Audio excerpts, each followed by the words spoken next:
साथीहरू हजुरहरूलाई त थाहै छ आराध्या आफ्नो मामाको बिहेमा आएर कति इन्जोय गरेकी थिइन्। अब हामी आइसकेका छौँ बेहुलीको गाउँमा। अब यहाँबाट चाहिँ हामी हिँड्दै नाच्दै जाने हो है भनेर हामी गाडीबाट झरेर डान्स पनि गर्न थालिसकेका छौँ साथीहरू।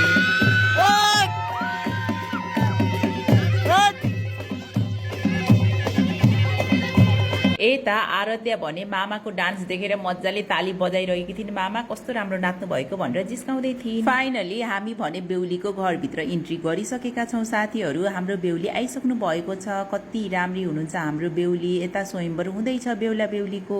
यो बेहुला बेहुलीको जोडी देख्दा मलाई अचम्म लाग्छ साथीहरू। कस्तो फेस पनि म्याच भएको छ दुवैजनाको, भगवानले माथिबाटै बनाएको जोडी जस्तो। यता बेहुला बेहुली जग्गेमा बसिसक्नु भएको छ भने उता लोकन्ती र जन्ती बीच चाहिँ धमाकेदार डान्स चल्दैछ साथीहरू। लोकन्ती केटीहरूले जन्तीलाई एकदमै जिस्काइरहेका छन्। यता जन्ती र लोकन्तीको धमाकेदार डान्स पनि चलिरहेको छ साथीहरू। हेर्नुहोस् त।